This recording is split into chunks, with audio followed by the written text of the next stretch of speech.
So you saw Ducky. I saw Ralph Wiggum, the episode where he dates Lisa. Choose you.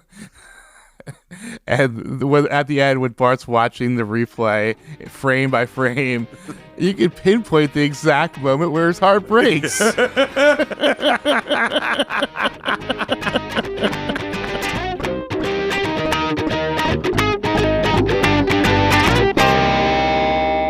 Hey, Upper East Siders and all you scandal-loving listeners out there. You just tuned into the Non-Judging Breakfast Pod, where the coffee is strong, the waffles are fresh, and the gossip is hotter than ever. My name is Leif, and I'm your seasoned Gossip Girl veteran. And I'm Steve, the newbie, the rookie, the greenhorn, I don't know, Leif, what's the new guy term in season 5? I'll let you know later. Would you trust me? I'm not in the habit of doing that. Well, you really don't have a choice now, do you? So here's the deal, folks. Leif has been watching Gossip Girl since it first aired, and I'm diving in for the first time. And together, we are your dynamic duo, bringing you all the drama, romance, and sometimes questionable fashion choices of this iconic 2007 series. Bring your magnifying glasses because each week we're dissecting every juicy detail of the show, one episode at a time. We'll connect the dots, uncover those sneaky little Easter eggs, and of course, serve up some piping hot behind-the-scenes tea. And expect some iconic fan moments too, because what's a deep dive without a little drama? And since we are all about inclusivity here at the Non-Judging Breakfast Pod, there is always a seat for you at the non-judging breakfast table.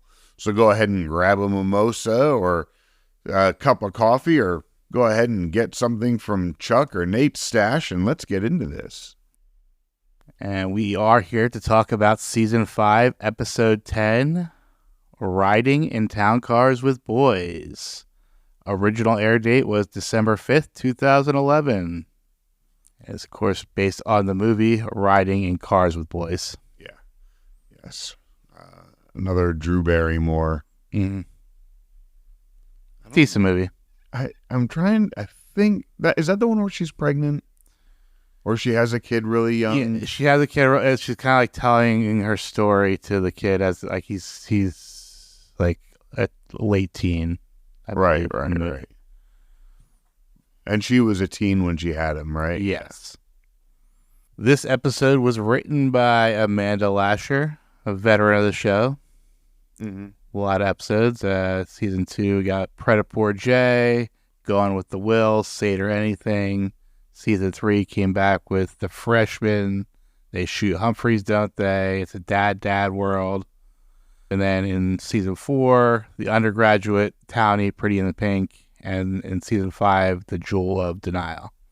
Yeah. Kind of up and down. I feel some really Those good were ones, all though. really good episodes. Yeah.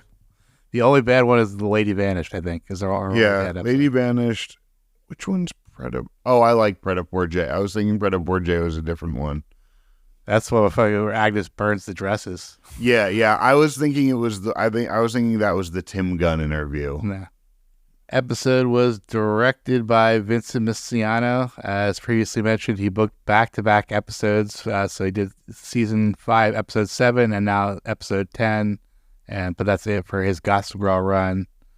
He did do some other shows, Arrow, Warehouse 13, Agents of S.H.I.E.L.D., Law and Order LA. And I was so hyped for Agents of S.H.I.E.L.D. when that came out. And it was such a disappointment.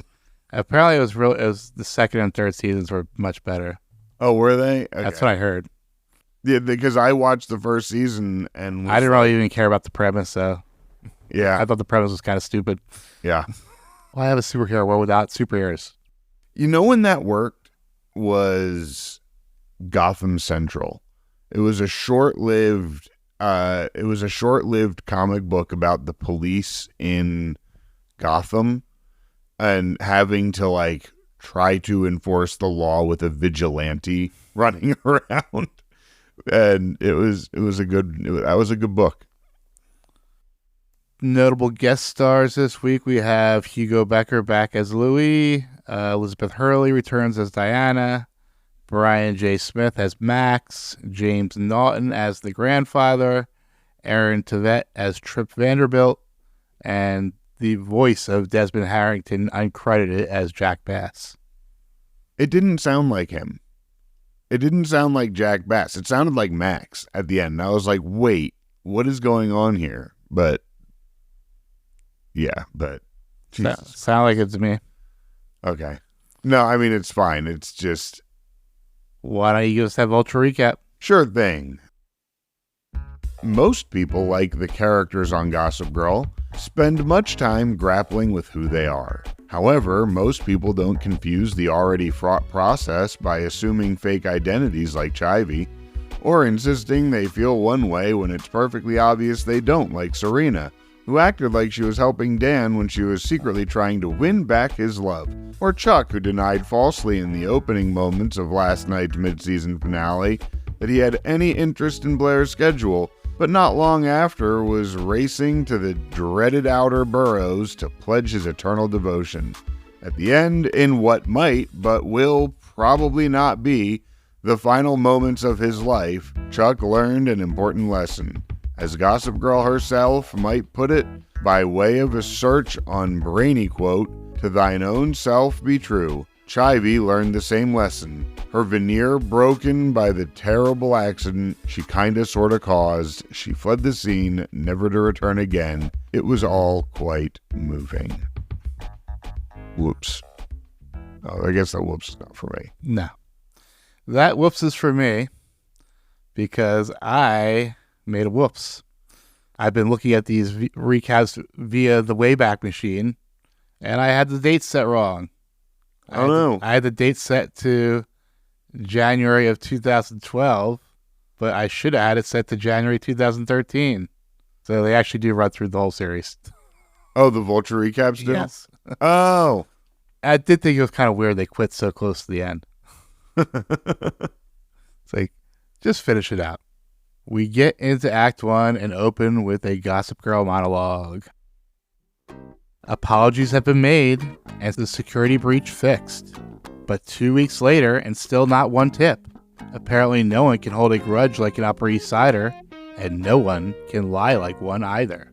We see Charlie cutting up her old driver's license, symbolically putting her life as Ivy behind her. We shift to the breakfast table where the Humphrey Basses are celebrating Charlie's big day. She will be making her debut into society tonight. Dan and Serena trade shots across the table at each other until Rufus and Lily shut that shit down and insist they work out their issues. I loved the banter. Yeah. I loved them jabbing at each other. It was perfect. It was so like them. And of course it's also the perfect recipe to make Serena fall back in love with Dan. And also, welcome back to the show, Penn Badgley. Yes. You fucking killed it this episode. Yeah, thank you for oh man. It was a breath of fresh air to have him back.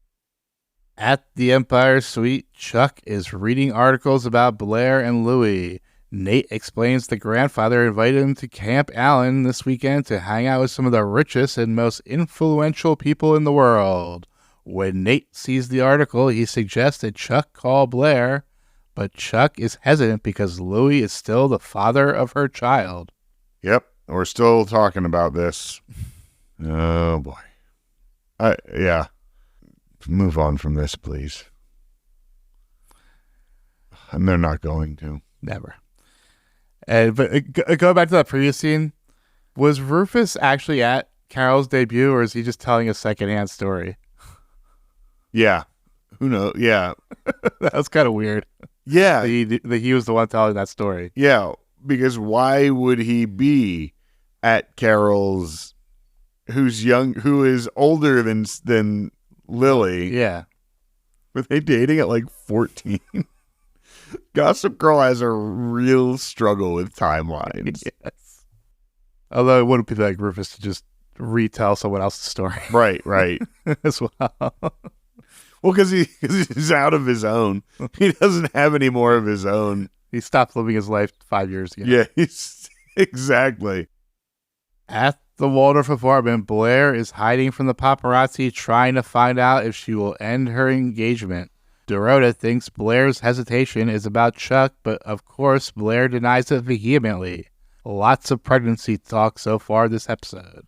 Yeah, it's the first time Blair has engaged in conversation about her pregnancy in a while. Can't hide anymore. Her ring doesn't fit. Yep. Dan and Serena seem to work out their issues. Serena explains why she killed the movie and apologizes. Dan gives her some advice to review old Gossip Girl Blast to figure out where she went wrong in her love life. Kind of like that. You want to know why your life is a mess? Well, someone's been chronicling it for you. Go read up. Go check your biography that someone has been live tweeting for the past. And it did kind of work, except for it was just a year too late. Yeah. Someone's moved on. Yeah. Rufus enters and tells Serena that Charlie is waiting, so Serena gets up and leaves. Dan tells Rufus things are good with Serena, and she explains his book changed everyone for the better, but he realized he himself hadn't changed. Rufus tells him it's not too late, and being very observant, suggests Dan should tell Blair how he feels. I really liked that interaction with Serena and how it's like, no, your book really inspired people to take a look at, like inspired your friends to take a hard look at them. Mm-hmm. And it ignores the fact that one friend has not read the whole book. And she says, I saw it and saw these changes to be made. Chuck saw it and he went to therapy. Nate doesn't want to be half a person and is doing so much more with his life. And then that's it. Yep. That's all we talk about. Mm-hmm. Trip shows up at the Spectator, and suddenly he and Nate are all buddy-buddy again. Their renewed affection is, however, short-lived as Trip's attitude gets frosty when he finds out Grandfather invited Nate to Camp Allen. Trip claims he backed out of the event because he found out Grandfather manipulated the fake affair story from last week and suggests that Nate shouldn't be so quick to forgive him either. Trip, you're the worst. Trip, you are the fucking worst. Trip, there's a reason Grandfather's over you. Because you're the worst and because you suck at this. And you got those crazy eyes. Yeah, you've got those crazy eyes and you just are... I mean, like, the Vanderbilts in this show are run on nepotism. But, like, Trip, you have done nothing on your own. Ever. Yeah. You're just coasting on being Trip Vanderbilt. That's it. Yep, pretty much. If I lose this selection, I have nothing but all of the millions and millions of dollars that we have. Dorota suggests prenatal yoga as an activity for her and Blair to pass the time. Blair scoffs at the notion before going to sign for an arriving package. The delivery man is actually a paparazzo who begins taking pictures of Blair before Dorota herds him back onto the elevator. When Dan calls Blair, she declares she is coming to stay at the loft to avoid the paparazzi. Yeah.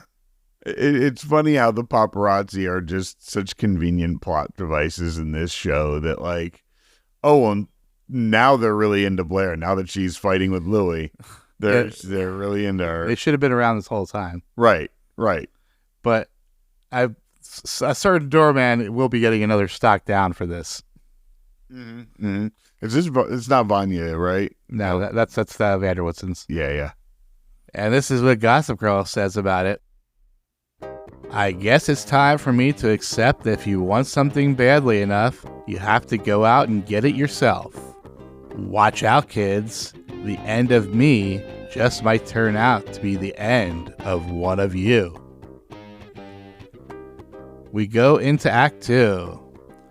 Blair is settling in at the loft and is able to be more honest about her feelings with Dan than she even is with Dorota. She finally admits that she is torn between Chuck and Louie. When she remembers the baby, she believes that forces her to choose Louie. Dan says it wouldn't matter to him if the baby wasn't his, and Blair sends him to go fetch some food so she can call Chuck. Dan, you are inching incredibly close to Ducky territory at this point. So you saw Ducky. I saw Ralph Wiggum The episode where he dates Lisa. choose you. And at the end, when Bart's watching the replay, frame by frame, you can pinpoint the exact moment where his heart breaks.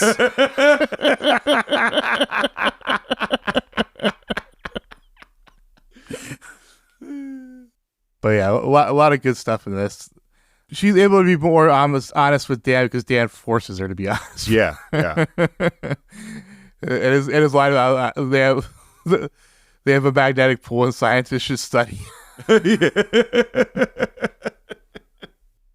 Charlie takes a call from Max, who is still threatening to expose Ivy despite her offering him $5,000 to leave town. Charlie calls his bluff and hangs up. Max appears to get an idea when he sees an article about Nate. Max, go away.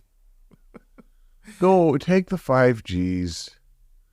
Go back to... He'll get you back to Portland. He'll get you through for a few weeks. Go back to Portland, Max. Or Miami. $5,000 will get you and give you time to get a job. And if you're really serious about revenge, which I don't see why it's that big a deal to you, why wouldn't you go find the real Charlie? Yeah, exactly. And you were already over her when you showed up. Like, all of this is like, Ivy did fucking nothing to you to ruin your life. You left Portland to try to find a job here and gave up on it because you met Serena and now you're blaming Ivy for it. Like, fuck you, dude. Go away. Yeah. You should have stayed in Portland. He was a nice guy. Remember how much I praised Max in his first appearance? He was such a nice guy. The first, like, really good guy and really understanding person. Jesus fucking... Fuck you, Max. Stay away from the Upper East Side. Should have been Max in that car. Instead of committing the felony attempted murder. Serena is reviewing her history as told by Gossip Girl when Rufus comes in and offers some fatherly advice. Serena is reminiscing about her time with Dan, but Rufus emphasizes that it's great that they developed into strong friends. Their conversation is interrupted by a Gossip Girl blast announcing that Blair is ensconced in Brooklyn. Rufus is happy for Dan. Serena, not so much. Yeah, and then immediately has to go and try and ruin it because Serena saw something shiny in front of her this morning, and that's where she wants to go. Mm-hmm. Oh, wait, Dan was nice to me today. Oh, I like people nice. I'm in love with Dan again. God damn it. It's funny. Is this where Lily says, where at one point she says, Lily's not Lily, but Serena says, you know, Nate and Dan were the two guys that, other than Nate, Dan was the only really nice guy or something like that. She brings him up. Go for Nate. Go for Nate. You guys were good together. Nate's single right now. Go do that one. Although he's probably gonna his time with Charlie hasn't really come past yet. You figure she would be all over Nate because he's her boss now, kind of. Yeah. He's in a position of authority over you, Serena. That should do it for you. It is an inappropriate relationship. Oh, she says she is trying to change. So yeah. Guess she can't go for Nate right now because he's her boss. Mm-hmm. So gotta be her stepbrother instead. Mm-hmm. Yeah. Yes. Jesus Christ, Serena, keep it in your pants. Blair calls Chuck to see if he would be willing to raise another man's baby. However, Chuck says he can't make the decision for her, but it probably wouldn't be a mistake to marry the father of your child. Yeah. I mean, or just be single. Yeah, or it's not like you don't have the resources to raise it as a single mother. Yeah. You don't need to be in an unhappy marriage. Yeah. With either person. You can be a single mom. You have the money. Yeah, you have the resources to be a single stay-at-home mom while also working, doing whatever you want. Yeah. You know, finishing Columbia. God, these people are all fucking horrible. They're all the worst. They're probably all still on roll paying tuition at Oh, Columbia I'm sure they are. because they just never officially graduated or dropped. I mean, today, like today, 15 years later, they're still on. Columbia's like, we'll take your money. Nah, they probably just made one big, large donation and got their degrees. Yeah, exactly. The grandfather admits to Nate that what Tripp said about him pressuring Maureen was true. He also let Nate know that he was behind Diana. He then tells Nate that the article made him realize that Nate and not Tripp is the future of the family. Nate is no longer sure he wants to go to Camp Allen. Yeah, you do, Nate. Yes, you do. Nate, when are you going to accept that it is either you are under grandfather's thumb or you are not a Vanderbilt? You have two choices. Do everything grandfather lays out for you, or completely buck the entire... Of course, when you do completely buck the entire family, grandfather just hires some fucking cougar to seduce you and bring you into the company anyway. So, okay, Nate, just acquiesce. You have no choice. You have no choice. Your life is not your own. Do as grandfather says. But after the grandfather leaves, Max approaches Nate. But Nate already heard the whole story from Serena and Charlie and isn't buying Max's version. Love that. I love that Nate is just like, fuck off, dude. Yeah, I don't know why Max thought Nate would buy it. Yeah, like, oh, who should I go to? Maybe their good friend who runs a magazine. Serena calls Dan, warning him that telling Blair his feelings is a bad idea. Dan tells her to stay out of it. Of course, this annoys Serena, and when she sees Louis get off the elevator, she puts her scheme face on. Wait, Dan is interested in Blair? Absolutely not. Absolutely not. I must intervene here. For Blair. Yeah. And definitely not because I remembered that I'm in love with Dan this week. And Gossip Girl says this as we go to the next break. They say love is blind, but jealousy, it seems, provides a clear way all the way to Monaco. Act 3. Charlie visits Nate in his office and he tells her about Max showing up earlier.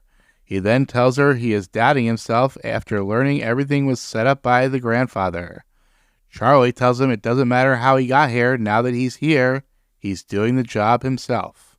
You may have gotten here by nepotism, but then you did a job when you got here. You definitely wrote an editorial. Yeah. People seem to be impressed. Yeah, people were really impressed with that editorial. What's the follow-up, Nate? Yeah. What's next, Nate? Wait, I got to write something else? You know, the editor tends to write many editorials. Yes. What? Quickly finds how to publish a newspaper for dummies. Lily is setting up for the party tonight, but uses the time to her advantage to touch base with her favorite child, Chuck. Always a great parent if it's not one of her kids. Always the best parenting. And I mean, all jokes aside, this scene hit. Yeah. This scene hit. Great scene. I mean, I got emotional watching this. Her telling Chuck, like, I love you unconditionally as if you were my own. And Chuck pushing back, being awkward. Both of them had this perfect energy for this scene. And I really loved every bit about it. And yeah, it was another wonderful Lily Chuck scene. Yeah. They have my favorite relationship on the show. It's the two sociopaths that know at the end of the day they're the only two that really understand the darkness that consumes each of the two of them. Louis is kind of surprised that Serena is willing to help him get Blair back after the wedding shower fiasco. Serena says she's doing it because it's what Blair wants, an obvious lie. Yeah, and I feel like it's not... I don't think that it is an obvious lie to Serena. I think that Serena, in the sense that Serena thinks, oh yeah, I'm doing this for Blair because it's Louie and getting them back together. I don't think that, because Serena, I don't think is smart enough to process her emotions that way, that it's now I'm mad at Dan for liking Blair, you know? But no, I do believe it is a lie. Dan is laying out gourmet pizza for him and Blair when she emerges from the bedroom on the verge of tears. She resignedly tells Dan Chuck forced her hand and Louie is the only option. Dan suggests there is another option, one which he thinks would make her happy. Yeah. Dan, what's that third option, Dan? And yeah, it's funny because did you buy in at all, or did you know he was going to go Chuck all along? No, I totally thought that he was going to be him. I didn't think he was going to bring him back to Chuck. And I also feel like that kind of became an afterthought. I don't know. I thought it was. No, I think he decided that in the scene when he saw how devastated Blair was. Yeah. He decided. But yeah, it was another very strong scene. Mm-hmm. Yeah. Which is such a contrast to the Chuck and Blair scenes, which were so weak and melodramatic. Yeah. Blair in this scene, Blair in all of the Dan Blair scenes just crushed it too. Yeah. The two of them were great in this. Mm-hmm. Trip gets out of his town car and finds Grandfather waiting for him. Despite Trip's pleas, Grandfather's mind is made up. Nate is coming to Camp Allen this weekend. Grandfather gets into his own car to drive away. Trip is approached by Max, who says he has an offer for him. Oh my God. Two shitheads teaming up. Yeah. Two of Serena's worst boyfriends teaming up. That's so fucking dumb. And I was watching this like, how is Trip going to expose any of this? Like, how is Trip going to do anything? And the solution was even fucking dumber. Well, what do you think the solution was? I think the solution was he pays Max to cut the brakes on Nate's car and kill his fucking cousin because he got invited to Camp Allen. And now Max is a fucking hitman. You're a hitman now, Max? That's how you're like, oh, okay, I got money now for attempted murder. Anyway. Louie is pounding on the door to the loft when Chuck shows up. Chuck knows where Dan keeps a spare key and opens the door. The Prince and the Pill Popper enter the loft to find it empty. Prince and the Pill Popper is good. That was really good. That was yours? No, that was from the show.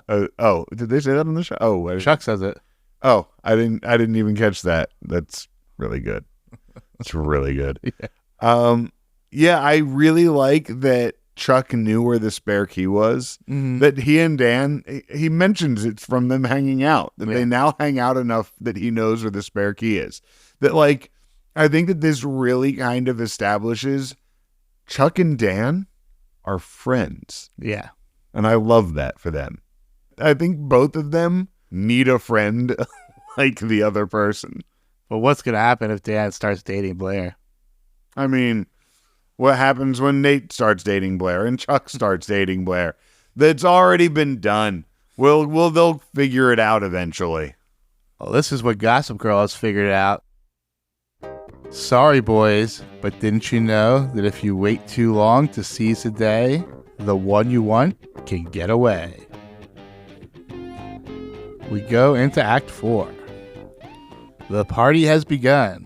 Charlie meets up with Rufus and Lily, who introduce her to the cameo of the week, Matthew Lynch. Charlie once again thanks Lily for the party, and Lily reminds her that this is just what they do for family. Yep. We just have gigantic parties for family. That's about all we do for family. But that is what we do for family. We do money for family. We do money for family. Yes. Who needs hugs when you have Cortair? Did I say that right? Couture. Who needs hugs when you have Couture? Blair is annoyed as Dan leads her blindfolded into a room lit by candles and firelight. But when he removes the blindfold, her anger is replaced by confusion. Dan says he needs to go do something and that she just has to trust him. Yeah, I really thought this was going to be a Dan Blair thing still. I didn't really pick up on it. I was kind of excited for it to be. I thought maybe, yeah, but no. Fucking Dan. Howard. I think he did the right thing. Yeah, probably, but also stupid Dan. Should have been Louie in that car. It should have been Louie and Trip in that car. And Max. I'm fine with it being Chuck, too. I'm fine with it being Chuck. Well, it should have been Chuck back at the end of season 3. Like, Chuck is already on borrowed time as far as I'm concerned.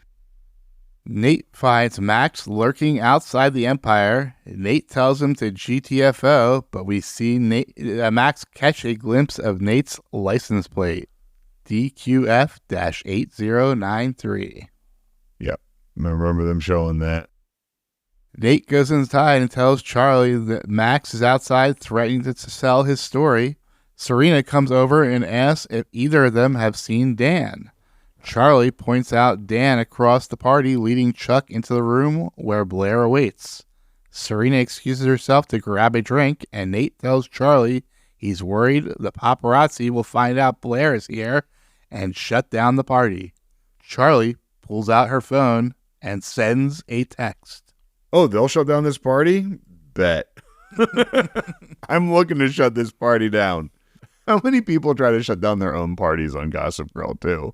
It's at least the third I can think of. Yeah. And it's like, Charlie, who cares? Max is just standing outside. He at this point looks like a crazy person. Yeah. He might as well have a tinfoil hat out there yelling, Ivy is Charlie and Charlie is Ivy. She's an actor. She's actually a lizard. They're going to turn the frogs gay. Like, that's what you sound like now, Max. Back in the room of fire, Chuck says he wants to start a family with Blair and her baby. He said he couldn't before because he thought it was the right thing to do. A Gossip Girl blast reveals that Blair is at the Empire. Blair says she wants to tell Louie in person and not have him find out from the press. Nate barges into the room and makes sure they saw the blast. Nate and Blair both have cars waiting in the garage for them to make their respective exits. Yeah, I kind of knew then that they were going to switch cars at that point. Also, Chuck earlier, when Chuck says, like, I shouldn't be the one telling you this. Like, I shouldn't be the one to say, yes, you don't have to be with him or something like that. Mm-hmm. And it's like, yeah, Chuck, that probably was still the right thing to do, to still not be the one to tell her that you love her. Blair can't make a choice at all. No. And which also, it's like Dan throwing another hat in the ring would have just been more of a pain in her ass. Yeah. And honestly, I think Blair would be like, no, that's not even on my radar. Yeah. We get a brief scene where Lily is introducing Charlie to everyone. The paparazzi are starting to get into the party, and we see Chuck and Blair make a beeline across the back of the room. Yep. They escape. In the garage, Nate congratulates Chuck and Blair on finally figuring things out, and they get into their respective town cars to leave. However, we see from the license plate that Blair and Chuck get into Nate's town car, and as it pulls away, we see that some type of dark fluid has leaked onto the ground. Yeah. That's a good solution, Trip. No one's going to notice the brake lines cut on a car. And Gossip Girl says this as we go to the commercial. Hamas said that life is the sum of our choices. Choose wisely and fortune smiles upon you. But choose poorly, you never know what price you'll have to pay. We move into Act 5. Serena finds Dan alone at the bar and apologizes for coming down on him earlier. Dan said he was going to tell Blair how he felt, but realized that Serena was right, that it wasn't what Blair needed right now. Serena is kind of in awe of how selfless Dan was able to be in that moment. Yep. Sploosh. Didn't help her cause at all. But I did another scene I really liked. Yeah. No. They were really good. And again, like a good Dan Serena number 10. How do you kill a feeling? Yeah. The $1 million question. Yep. Max calls Ivy and says he got his money and he's on his way out of town. He also warns her that she's now trapped in this role forever. Why? Why is she? Because she could just not be in it why, Max? Well, like I said before, if she tries to run now, they're coming for her. Yeah. But Ivy may be trapped in this role, but Brian J. Smith isn't, because this is the last we ever see of Max. Woo! Oh, good. Thank God. Oh, God, they're getting worse. Who's going to be next? Oh, my God. I was worried that he was still going to be poking around for a little bit. So good. Gone. They got to spend his money on Desmond Harrington coming back. Yeah. Right, but it also means that or at least they won't show the fallout of him getting caught for doing what he did, because I'm convinced that he's now guilty of attempted murder. We'll see.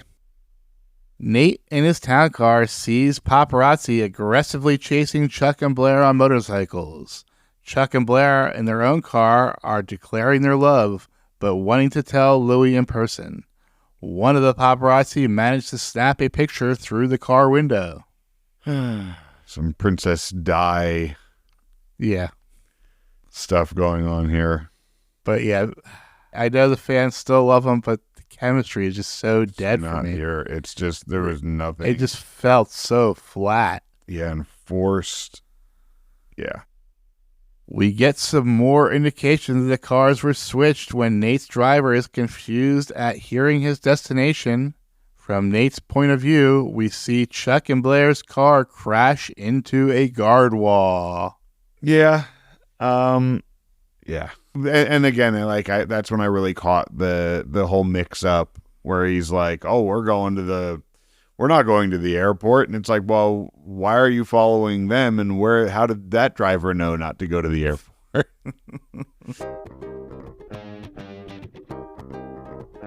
We get into the epilogue. Dan and Serena rush into the hospital to find a distraught-looking Nate who says he stayed with Chuck and Blair until the ambulance took them away, but it was pretty bad. Yep. Lily gets off the phone and lets Rufus know that Blair's 4 parents are flying in on the next flight from Paris, and Charlie shows up at the hospital with a guilty look on her face. Neither of them were wearing seatbelts. I did notice that quite specifically, the way they were moving around in the back. Yeah. Serena is telling Dan she puts all the blame for the crash on Gossip Girl. She says she is going to finish what Diana started and take down Gossip Girl. Nate overhears and says he is in and she can use the Spectator as her platform. Because I'm definitely not Gossip Girl. You can use the Spectator in my newspaper to take down this whoever it is Gossip Girl, because it's definitely not me. You think he was camped outside the loft? Or has eyes everywhere. Or no one's reporting to him anymore. Oh yeah. That was the whole thing. She said she actually was digging herself to get the dirt. This guy. Yeah. So his Nate was hanging out. Yeah.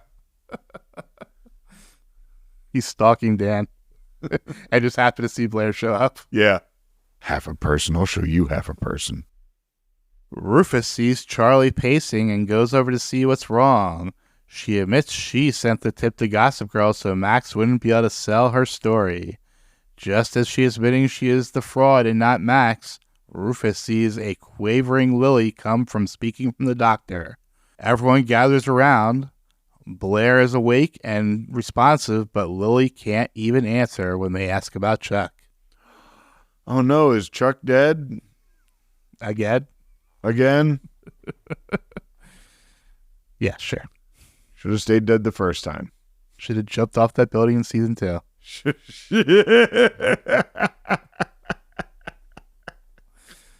Yeah. Yep. Charlie leaves a voicemail for Carol, letting her know that she is getting out of town tonight, and this time for good. Yeah, I'm sure you are. I'm afraid you are on contract still. Yeah. For a while. Yeah. Diana is riding in a town car of her own and gets a call from Jack Bass that she is needed back in New York. She asks him, will you meet us there? So grandfather and Jack are working together? Is that the implication? Although there's also the Who's whole... us? Or is it Bart?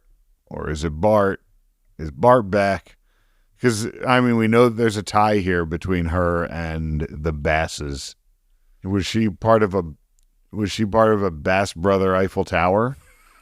Is that what we're going to discover? Yeah. Locked up like a pair of Chinese finger cuffs? Yeah. They don't actually know which one is Chuck's dad. This is how Gossip Girl ends the episode. We all like to think we're in the driver's seat of our own lives. But the truth is, the idea that we can control our fate is an illusion. You can choose the most loyal friends, the dream job, the truest love, but at the end of the day, our fate is decided for us. All we can do is hope we have the strength to cope with the hand she deals us. That is our episode. No XOXO. Yeah, there was no XOXO at the end of this one. What is coming next? And remember, there is a month break before the next episode. Yeah, we're going to get back to Chuck still in a coma and on the edge of recovery and about to, or maybe he's in intense physical therapy. Chuck's not dead. They're not killing Chuck. If they were going to kill Chuck, they would have done it already. There's no way Chuck is dead. The baby's dead. I'm sure the baby's dead. I feel like this whole thing was just an avenue to kill that baby. They were like, oh, she's pregnant. Oh, we got to get rid of this somehow. Which there was a part of me at one point that wondered if there was going to be an abortion storyline, because Blair has been very vocally pro-choice, and there are a lot of things that she has said that would indicate that that would be a reasonable storyline for the show. Yeah, you're not allowed to do that on broadcast television. Still? I thought that there have been episodes that do abortion storylines. Not back in 2011. Really? They talk about it, but they almost never actually go through it. They always decide at the last minute they're going to keep it. Is that really like a law? Not a law, but like really just one of those if you don't, yeah, you're going to get severe protesting and advertisers are going to cancel. And yeah, I mean, well, yeah. Fucking America. Sometimes I hate it here. So yeah, anyway, Chuck's not dead. Chuck's not dead. The baby is. Louis is about to be gone. Are we going to have Louis longer than Elizabeth Hurley? I don't know. Because now she's coming back with Jack and maybe Bart, or at least someone else. I'm going to say Bart at this moment, which, what a piece of shit. What a piece of shit. Oh, Ivy's not going anywhere. Ivy's going to... Whatever happened, Max is going to get... they may arrest and resolve the Max thing off camera. They do that sometimes. But... where do you think Ivy will go in the meantime? Or do you think she'll be back next episode? Yeah, I kind of assumed she'd be right back. But if she was going to dip, I would think that she would go to Florida probably. Or try to disappear back to L.A., but I would think Florida and run into Carol, who'd be like, get your ass back to New York. Anything else? Oh, Serena's going to be pining for Dan for a little while. I'm wondering if there's going to be a Dan-Serena get back. They can't get back together. They kind of had that whole the next time we get back together, it's going to be for good thing. And I don't think Dan's there yet. All right, let's get into segments. Hello there, Peabody here. And this is the Wayback Machine for traveling through time. And this is my boy, Sherman. Speak, Sherman. Hello. Good boy. This week in fandom, we travel on the Wayback Machine to the Television Without Pity forums from 2011. Their overall impression, it was a decent episode. Yeah, it was. I think Penn being back did a lot for that. Yeah. I think that, I actually thought this was a fun episode. I liked it more than last week, and I liked last week just fine. The pregnancy storyline isn't really about Blair. We have gotten little to no indication on how Blair feels about the pregnancy. As per usual, it's all service of Chuck. Yes. Yep. 100%. Also, Blair is lost. Last year, Chuck chose Louie for her. She's asking Chuck to choose for her again, and Dan ends up choosing Chuck for her. Yeah. Make a decision of your own, Blair. Mm-hmm. And choose Dan. This is not the Blair we used to love. Nope. Max is bad at this. He's just kind of skulking around, like offering people that are just turning him down left and right. Yeah. At what point do you just offer Granddad a handy?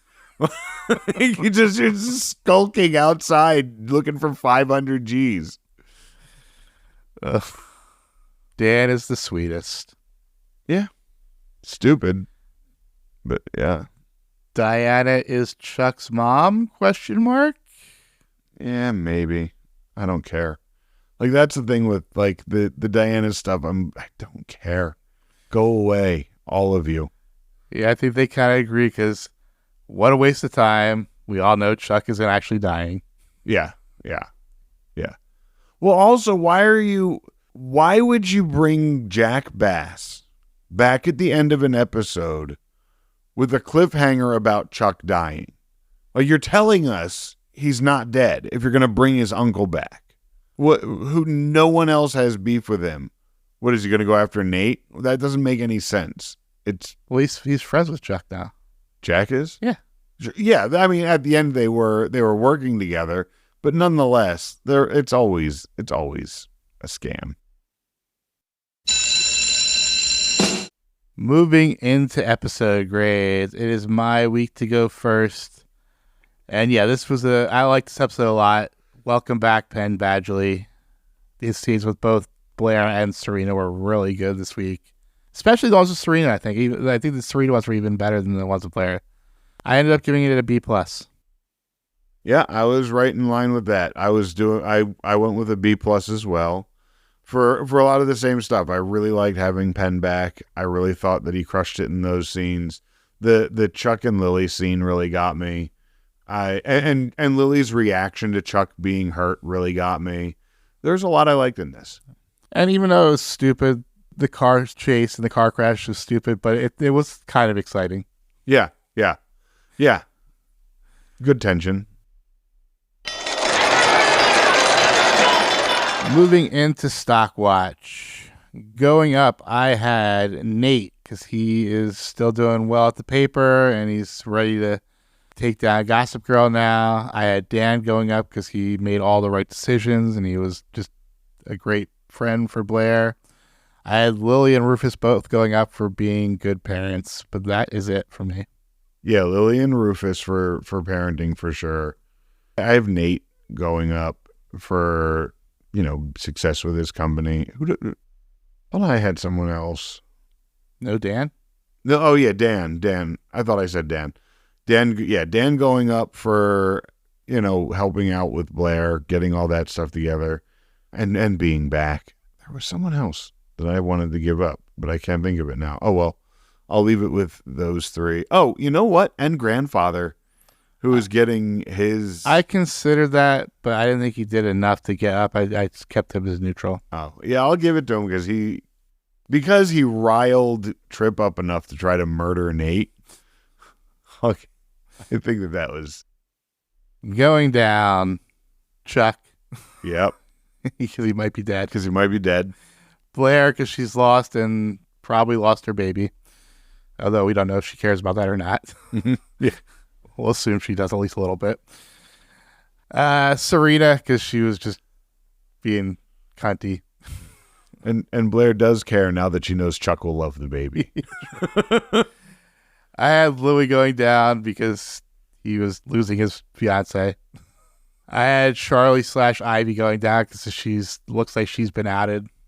Trip going down because, well... Trip. He's horrible. Yeah. Max going down for his stupidness and attempted murder. Yeah. Well, we'll see. Yeah. Sure. And finally, the Waldorf doorman gets another one. Yep. For letting that paparazzi in. Yeah.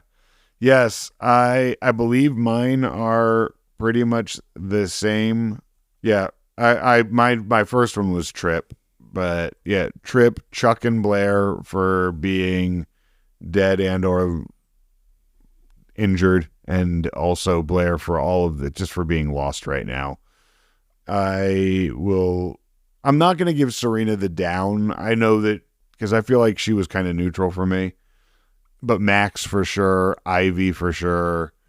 Oh yeah, the doorman at the Waldorf apartment for sure. Louis? Yes, Louis for sure. Also, both drivers for not knowing where the fuck they're going in the first place.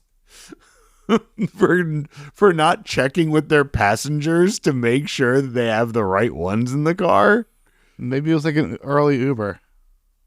Yeah, but like, okay, so in that case, as we've both driven for ride shares, how much trouble would you be in for not catching, like, realizing that you have the wrong person in the car? That was a major problem early on.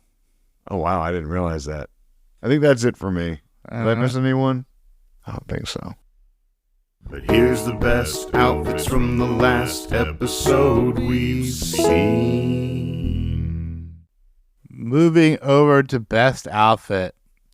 For me, her stock was down, but her dress was fly. Serena's Marchesa gown with the ombre that starts at the top with like a lavender light pink, goes down like a deep violet color at the bottom, the bedazzled bow across the bust, the dangling green bejeweled earrings, and the Louis Vuitton metallic gold mirrored pumps.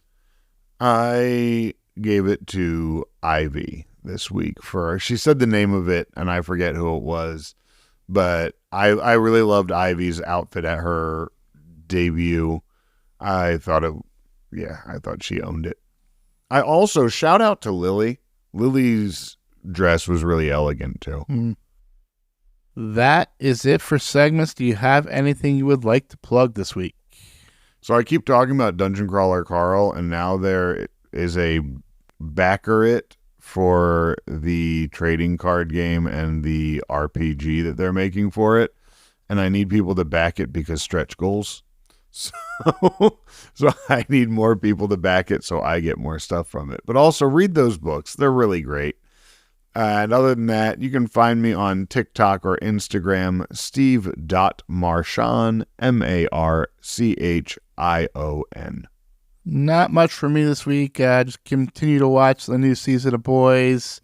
But you can follow me on social media. I'm on Blue Sky and Instagram at Hot Capicola. That's HOTCAPICOLA.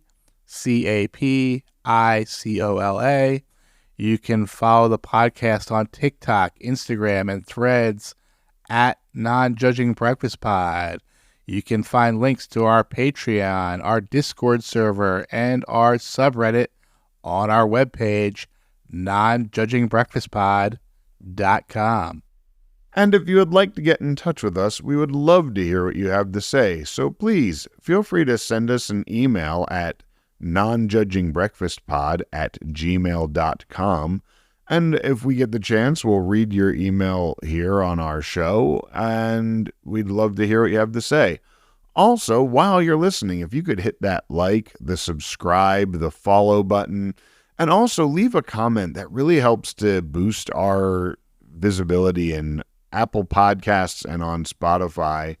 And while you're at it, let people at work know what you're listening to, and tell your friends about the Non-Judging Breakfast Pod. Maybe make us your water cooler talk at work. And we will be back next week to talk about Season 5, Episode 11, titled The End of the Affair? ? The CW episode description reads, Blair has been mysteriously absent after the accident, which leads Louis and Chuck to suspect her of having an affair. Eventually, they find out that she spends a lot of time with Dan, but is it for the reasons they think? Nonetheless, Blair asks Dan to keep it a secret which leaves him in an awkward position, especially since all of their friends demand to know why Blair acts as she does. Oh boy. Until next time, you know you love us. XOXO. Every time you walk away, run away, you take a piece of me with you there. Every time you walk away, run away, you take a piece of me with you there. Every time you walk away, run away, you take a piece of me with you there. Oh, it seems I'm walking right to your door. My heart's still resting, looking for something more. Are you ever gonna see everything you mean to me? I'm trying really hard to believe. Every time you walk away, run away, you take a piece of me with you there. Every time you walk away, run away, you take a piece of me with you there. Every time you walk away, run away, you take a piece of me with you there. Never feels right when I'm out here on my own. I left last night and it feels like way too long. Are you ever gonna see everything you mean to me? I'm trying really hard to believe. Every time you walk away, run away, you take a piece of me with you there. Every time you walk away, run away, you take a piece of me with you there. Every time you walk away, run away, you take a piece of me with you there. Come back to me. Smile and you'll make my life complete. Every time you walk away, run away, you take a piece of me with you there. Every time you walk away, run away, you take a piece of me with you there. Every time you walk away, run away, you take a piece of me with you there. Every time you walk away, run away, you take a piece of me with you there. Every time you walk away, run away, you take a piece of me with you there. Every time you walk away, run away, you take a piece of me with you there. Every time you walk away, run away, you take a piece of me with you there. Every time you walk away, run away, you take a piece of me